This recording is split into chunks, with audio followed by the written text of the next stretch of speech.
It's a great pleasure to be here with Senatorial and Adam Bant and I representing the House of Representatives today, but a whole range of Senator colleagues.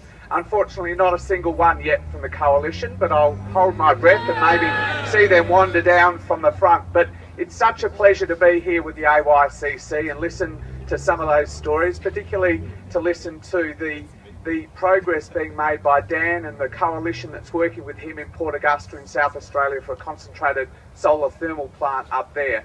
I had a real pleasure during the election campaign of meeting a number of AYCC activists on the trail. I was travelling with Kevin, and at pretty much every event there'd be one of you dressed up as some sort of charismatic fauna, a frog, a clownfish, a lobster I think I met. So the work you've been doing for years now, but particularly at this very pointy period of the debate, is just fantastic.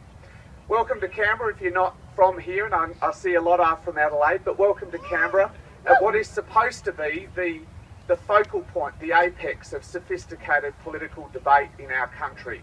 Unfortunately, what you'll see this fortnight is the culmination of the most mendacious, the most hysterical campaign in modern Australian political history. A campaign led by News Corp, a range of other media identities, by people in the business community who should know better, and frankly by a whole lot of our political leaders, up to and including the Prime Minister, who should know better. And there are too many falsehoods and myths in this debate to go through, but let me mention just a few of them that drive me particularly bonkers.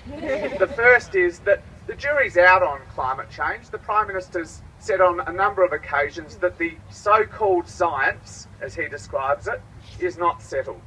He says that even if you accept that global warming has been taking place, don't worry, because it all stopped in the late 1990s. It's actually been getting cooler here, which you'd be forgiven for thinking this morning here in Canberra. But he still says that it's actually been getting cooler since the late 1990s. And on his overseas trip over the last several weeks, he's also tried to convince the world and Australians that the rest of the world is actually moving backwards. The countries are actually dismantling carbon trading and other climate change policies, something we know to be absolutely false. The most embarrassing example of this was when he tried to cobble together a coalition of the unwilling when over in Canada.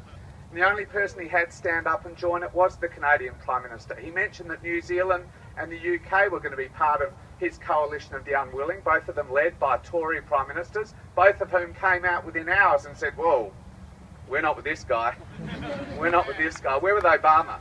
We're with China. We're with South Korea. We're with Germany, we're with UK, the France, all the other countries that are actually moving forward on climate change. We know these myths to be myths. And it's not just me telling you, and I'm sure Christine will tell you, it's some of those hotbeds of left-wing conspiracies like the World Meteorological Organisation, like NASA, like the Bureau of Meteorology here in Australia, like CSIRO. It is time to call this debate for what it is. There have been too many falsehoods, too many lies, too many myths peddled by people who should know better. And the last line you'll hear from this Prime Minister in this fortnight is that people like Christine and I should just get out of the way and politely applaud while this Prime Minister takes this country backwards. Well, I can tell you, the people of Port Adelaide did not elect me to applaud while Tony Abbott dismantled every single serious climate change policy this country had. The people of Port Adelaide elected me and my Labor colleagues to argue the case for an emissions trading scheme of the type you see in all of those countries that I mentioned. They elected me to argue the case to keep the Climate Change Authority, to keep the Clean Energy Finance Corporation, to keep the renewable energy policies that will allow Dan to achieve his dream of a concentrated solar thermal plant in Port Augusta. And I can tell you that's what our senators will be doing this fortnight. Thank you for coming to Canberra. Thank you for inviting us to your job.